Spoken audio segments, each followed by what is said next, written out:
Hello Telugu రాజ్యం channel చూస్తున్నారా?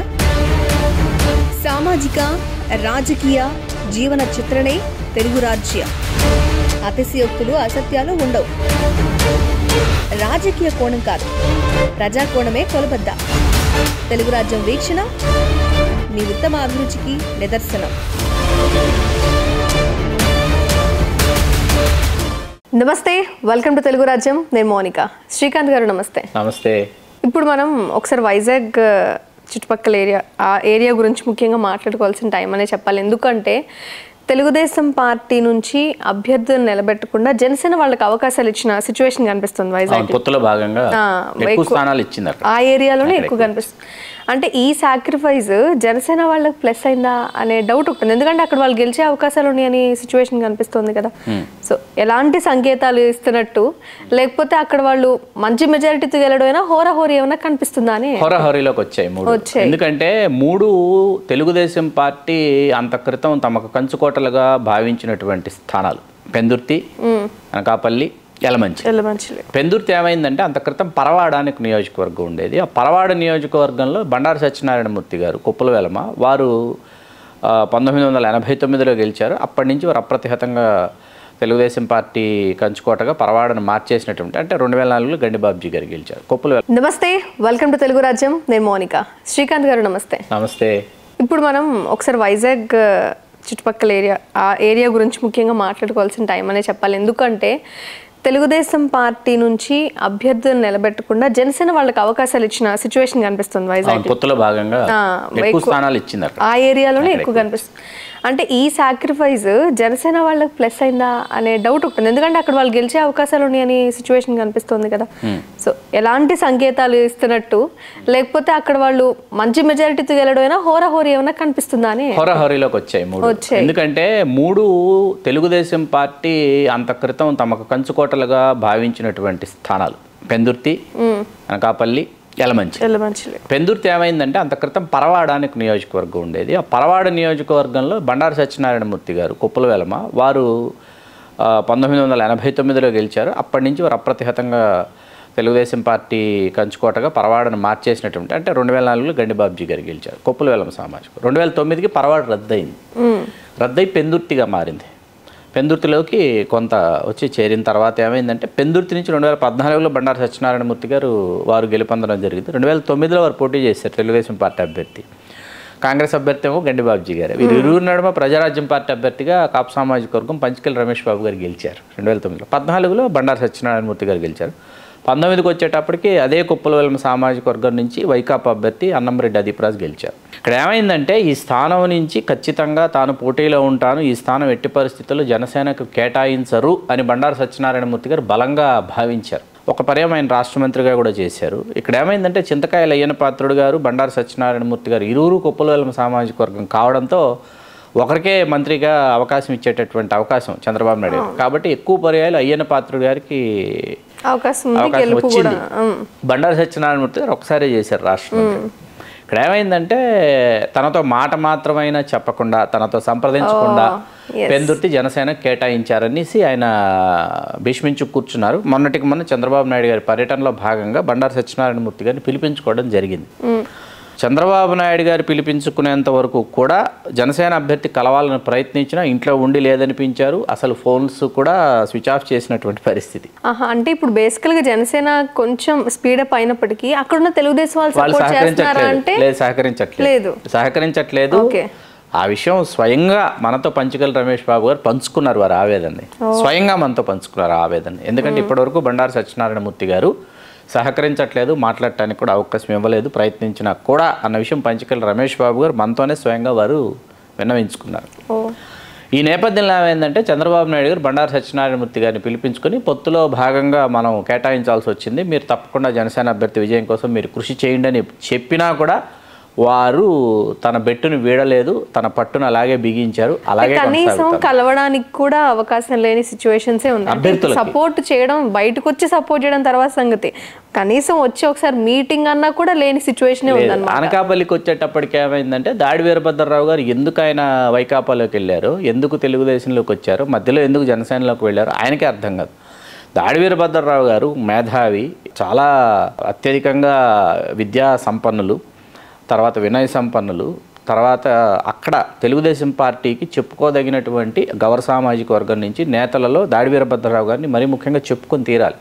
దాదాపు 4 పర్యాయాలు వారు శాసనసభ్యుడిగా గెలిచినటువంటి నేపథ్యం ఉంది. అట్లా రాష్ట్ర మంత్రిగా సుదీర్ఘకాలం పనిచేశారు తెలుగుదేశం పార్టీలో. అట్లాంటిది వారు పార్టీని వెళ్ళిపోవటం, మళ్ళీ తిరిగి రావటం, మళ్ళీ జనసేన నుంచి మళ్ళీ తెలుగుదేశంలోకి రావడం. వచ్చిన తర్వాత ఏమైంది, జనసేనలో కొనతాల రామకృష్ణ గారు వెళ్ళారు. ఏ కొనతాల రామకృష్ణ గారితో అయితే దాడి వీరభద్రరావు గారు, కొనతాల రామకృష్ణ గారు ఒక చిరకాల ప్రత్యర్థులు అనమాట. దాడి వీరభద్రరావు గారు తెలుగుదేశం, కొనతాల రామకృష్ణ గారు కాంగ్రెస్. అట్లాంటిది ఇప్పుడు ఇరువురు కలిసి ప్రయాణం చేయాల్సినటువంటి పరిస్థితి. కొనతాల రామకృష్ణ గారు జనసేన అభ్యర్థి. ఇప్పుడు ఎవరొస్తారంటే కొనతాల రామకృష్ణ గారికి ఇచ్చారు అవకాశం. ఇచ్చిన తర్వాత ఏమైంది, ఎవరు ఊహించలా వారు వస్తారు అభ్యర్థిగా. వారి విజయం కోసం ఇప్పుడు దాడి వీరభద్రరావు గారు కృషి చేస్తున్నారా? దాడి వీరభద్రరావు గారిని చంద్రబాబు నాయుడు గారు పిలిపించుకొని మాట్లాడటమే కాకుండా ఆయనకి సన్నాహక సమన్వయకర్తగా ఆయనకి బాధ్యతలు అప్పచెప్పారు. ఆ బాధ్యతల్లో వారు మునిగి తేలుతున్నారు దాడి వీరభద్రరావు గారు.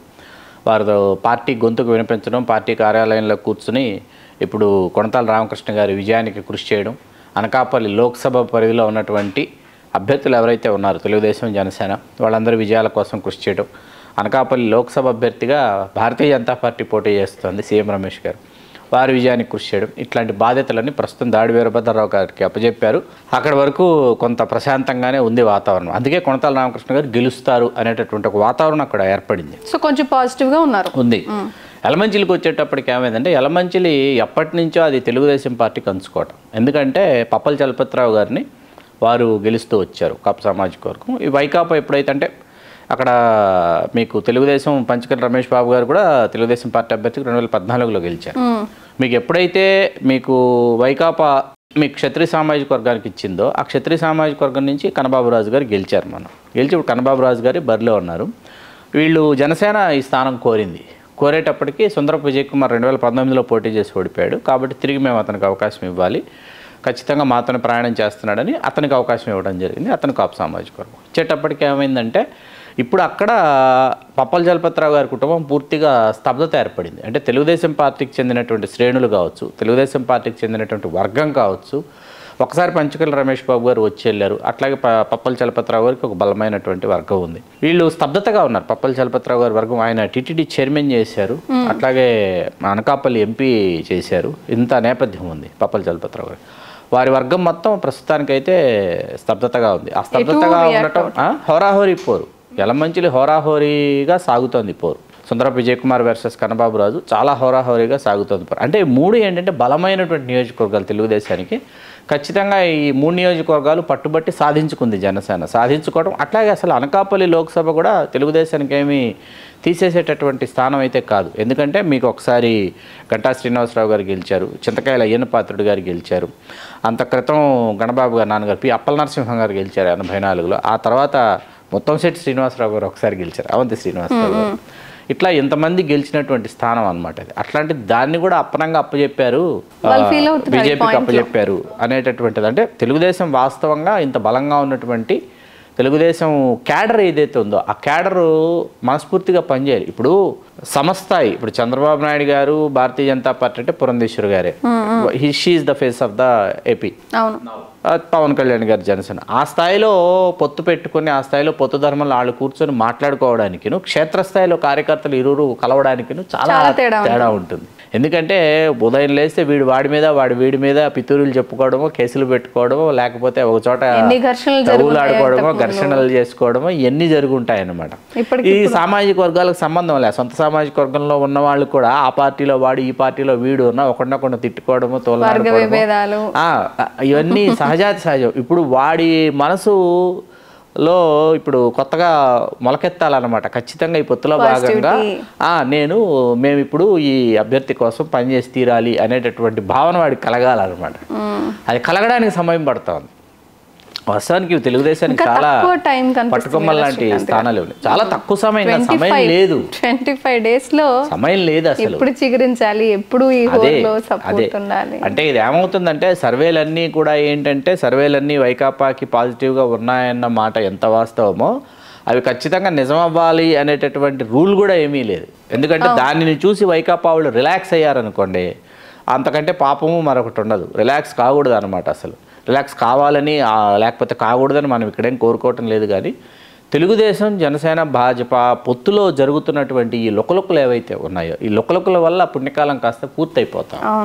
అవి వైసీపీ పట్ల వరంగా మారుతా ఉంది. అంతే తప్ప 3-4 నెలల క్రితం మనం తీసుకుంటే కలిసి ఓడిస్తాం అన్న కలిసి గెలిపించే సిచ్యువేషన్ కనిపిస్తా ఉంది. 3-4 నెలల క్రితం తీసుకుంటే వైసీపీ గ్రాఫ్ బాగా తగ్గిపోయింది, తెలుగుదేశం గ్రాఫ్ బాగా పెరిగింది అనేటటువంటి పరిస్థితుల్లో నుంచి ఈవేళ ఎడ్జ్లోకి వైసీపీ వెళ్ళిపోతూ కూటమి పూర్తిగా డిఫెన్స్లో పడిపోయినటువంటి పరిస్థితి ఎందుకు కనిపిస్తూ ఉందంటే, తొందరగా పొత్తులు తేల్చుకోకపోవడం, తేల్చుకున్న తర్వాత సరైనటువంటి స్థానాలలో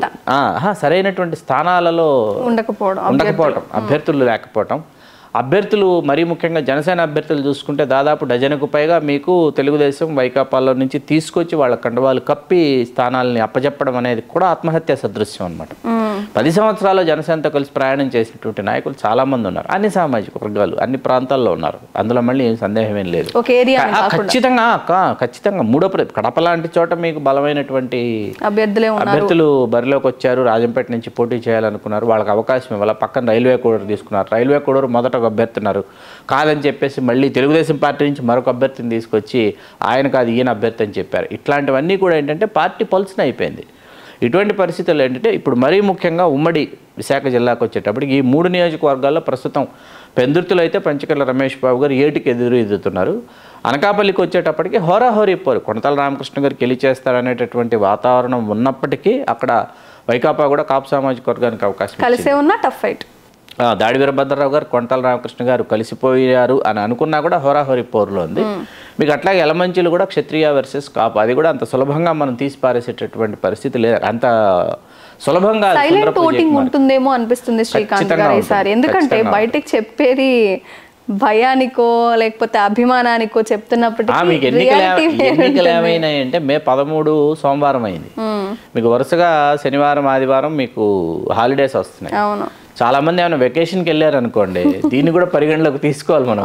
పోలింగ్ శాతం తగ్గుతుంది. కొంతమంది మనకు ఏది సాఫ్ట్వేర్ ఎంప్లాయీస్ వీళ్ళందరూ ఏంటంటే corporate employees 2 days weekends holidays వచ్చినా ఎలాగూ సమ్మరు, మండే కూడా హాలిడే, పోలింగ్ డే, మనం ఇప్పుడు వెళ్ళి మనం క్యూలో నించుని ఎండలో ఓటేయాలా అని అనుకున్నారు అనుకోండి, పోలింగ్ శాతం బాగా తగ్గిపోతుంది. లేదు అన్నట్టు ఆ పార్టీస్ లో సాయంత్రం మర్చిపోయినా రేపు పొద్దున ఓటింగ్ ఉండదు. లేదు కాన్స్టిట్యున్సీకి వెళ్దాము, కాన్స్టిట్యున్సీకి వెళ్ళి 2 రోజులు మనకు నచ్చినటువంటి నాయకుడితో నచ్చిన పార్టీతో కలిసి జర్నీ చేసి సండే ఎలాగూ హాలిడే, రెండింటికి అవకాశం ఉంది. మీకు 11th ఆపేయాలి, 11th సాయంత్రంతో ప్రచారం పూర్తి చేసేయాలి, 12th వచ్చేసి గ్యాప్ ఇవ్వాలి. 12th వీళ్ళు హాయిగా చిల్ అవుట్ అయ్యి 13th మార్నింగ్ ఫ్రెష్గా వెళ్ళి పోలింగ్ బూత్ లో నించున్నారు అనుకోండి, పోలింగ్ శాతం పెరుగుతుంది అనమాట. అంతే, 2 ఆప్షన్స్ ఉన్నాయి, అయితే తగ్గుతుంది లేకపోతే పెరుగుతుంది. ఈ 2 కలిసి సమానమైన అవ్వచ్చు. సో అయితే మొత్తానికి వైజాగ్లో చూస్తే మాత్రం సపోర్ట్ చేస్తున్న హోరాహోరీ ఉంది, సపోర్ట్ చేయకుండా స్తబ్దుగా గట్టి పోరాటం చేస్తూ వాళ్ళ ప్రయత్నాలు వాళ్ళు చేస్తూ జనసేన తరపు నుంచి ఇచ్చినందుకు తప్పక బరిలోకి దిగినాము అనే పరిస్థితిలో వాళ్ళు ఫైట్ చేస్తున్నారు. మొత్తానికి వైజాగ్లో అయితే అలా ఉన్న సిచ్యువేషన్. ఈ కూటమి ముందుగానే డిసైడ్ అయిపోయి ఒక మంచి అభ్యర్థి నిలబెడితే ఇలాంటి పరిస్థితులు వచ్చాయి కాదు. వీళ్ళు ఇలా ఉండటం వల్లే జగన్కి ఇంకా స్కోప్ పెరిగి ఇంకాస్త సీట్లు ఇచ్చే అవకాశం కనిపిస్తుంది. ఇప్పుడు మనమే స్కోప్ పెరిగిందని చెప్తే కింద ఇన్బాక్స్ లో మన గురించి మొదలు పెడతారు. అది కూడా కరెక్టే శ్రీకాంత్ గారు, బట్ అది రియాలిటీ. ఇది ఎవరేమనుకున్నా సరే రియాలిటీ మాట్లాడుకుంటాం, అయితే అవుద్ది. కాకపోతే అంటే ఇక్కడ సందర్భం వచ్చింది కాబట్టి 2019 ఎన్నికల్లో ఒకవైపు వివేకానంద రెడ్డి గారి హత్య అనేది తెలుగుదేశం వాళ్ళు చేశారన్నటువంటి ఒక ప్రధానమైనటువంటి ఆరోపణ. ఆ తర్వాత ఏంటంటే కోడికత్తి కేసు, ఆ తర్వాత మరీ ముఖ్యంగా అప్పటి వరకు చేసినటువంటి పాదయాత్ర కావచ్చు, హామీలు, నవరత్నాలు, ఇవన్నీ ప్రజల్లోకి తీసుకువెళ్ళి రావాలి జగన్, కావాలి జగన్ పాట, ఇట్లాంటివన్నీ ఒక పాజిటివ్ వైబ్స్ క్రియేట్ చేసి వైకాపా ఏం చేసిందంటే 48-49%, 49.5 అంత ఓట్ షేరింగ్తో 151 స్థానాలు వచ్చాయి. ఇప్పుడు చాలా సర్వేలు తెలియజేస్తున్నది ఏంటంటే 55, 53, 52, 50.5 ఇట్లాంటి పర్సంటేజెస్ చూపిస్తున్నాయి. ఒక రాజకీయ విశ్లేషకుడిగా నా మటుకు నేను ఆ సర్వేస్ ఇస్తున్నటువంటి ఆ 50.5 నుంచి 55% వరకు ఇస్తున్నటువంటి ఆ పర్సంటేజ్ ఏది ఉందో దాన్ని నేను ఎట్టి పరిస్థితుల్లో నమ్మటంలా, విశ్వసించటంలా. How is it possible? ఒక 5 సంవత్సరాల తర్వాత ఖచ్చితంగా ఆ ప్రభుత్వం మీద వ్యతిరేకత ఉండి తీరుతుంది. ఉన్నప్పుడు ఉన్న పక్షంలో ఇంత శాతం అనేది ఎగ్జాక్ట్గా చెప్పలేం, అసలు రాదు. అవును అవును, ఆ నెగిటివిటీ వచ్చే ఎంతో కొంత పరిస్థితి ఉంటుంది లేదు. అనేది. లేనప్పుడు ఏం జరుగుతుంది, 93, 96 స్థానాల వరకు వైకాపాకు అవకాశం ఉంది అనేటటువంటిది రాజకీయ విశ్లేషకులు ఒకసారి ఆ నియోజకవర్గాల యొక్క జాబితాలు తీసుకొని చూస్తే కొంతవరకు మనకు అర్థమవుతుంది. ఆ 96, 93 ఏమైనా కావచ్చు, 89 వస్తే ముఖ్యమంత్రి అన్నమాట. అవి తరుగుతాయా లేకపోతే పెరుగుతాయా అన్నది ఇక్కడ ఆలోచించుకోవాల్సిన విషయం. ఆ తరగడం పెరగడం అనేది కూడా ఈ 20 రోజుల్లో తేలిపోతుంది. పెరిగితే 106 వరకు వెళ్తాయి, వెళ్ళలేదు ఖచ్చితంగా కూటమికి ఒక అవకాశం ఇచ్చినట్టు. అది ఏ విధంగా ఇస్తారు, ఎలా ఇస్తారు, ఏ స్థానాలు తగ్గుతాయి, ఏ స్థానాలలో ఓటర్ల యొక్క నాడి పట్టుకోవడం అనేది అంత సులభం కాదు. ఈ ఎన్నికల వరకు ఖచ్చితంగా ఇవి ఒక సంకుల సమరాన్ని అయితే తలపిస్తోంది ఎన్నిక. అవును, కరెక్టే. 2024 ఎలక్షన్ మాత్రం ఏవో అద్భుతాలు జరుగుతాయి, విశ్వం నుంచి వస్తే ఎలక్ట్రిసిటీ పోయిద్దని రకరకాల ప్రచారాలు జరుగుతున్నాయి, ఏమో తెలియదు. కానీ ఈ ఎలక్షన్ మాత్రం అంతకంటే హీట్ అనేలాగా కనిపిస్తుంది. చూడాలి రిజల్ట్. థ్యాంక్ యూ శ్రీకాంత్ గారు. You are welcome Monika. Keep watching Telugu Rajyam. నమస్తే, నేను మోనిక. తెలుగు రాజ్యం ఇక ఊరూరా రాబోతోంది. దినదిన ప్రవర్ధమానమవుతున్న తెలుగు రాజ్యం ఛానల్కు 2 తెలుగు రాష్ట్రాల్లోని 42 లోక్సభ నియోజకవర్గాల నుంచి న్యూస్ కాంట్రిబ్యూటర్స్గా వ్యవహరించడానికి యువతను ఆహ్వానిస్తోంది. జర్నలిజం పట్ల ఆసక్తి, కనీస సామాజిక రాజకీయ పరిజ్ఞానం, స్థానిక పరిస్థితులపై మంచి అవగాహన, స్థానిక పరిచయాలు, గౌరవప్రదమైన జీవనం ఉంటే సరికొత్త సామాజిక విప్లవంలో మీరు కూడా భాగస్వాములు కావచ్చు. మీ అంతరంగాన్ని ఆవిష్కరించవచ్చు. ప్రతి లోక్సభ నియోజకవర్గ పరిధిలో 2కి అవకాశం ఉంటుంది. 30 నుంచి 35 ఏళ్ల మధ్య వయస్కులై జర్నలిజం పట్ల అభిరుచి, ఆసక్తి కలిగిన యువకులు తమ వివరాలు, జీవన విధానం, ఆసక్తి గల ప్రాంతం, పాస్పోర్ట్ ఫోటోతో కలిపి ఈ దిగువన నంబర్కు వాట్సాప్ చేయొచ్చు. నంబర్ 8125150555.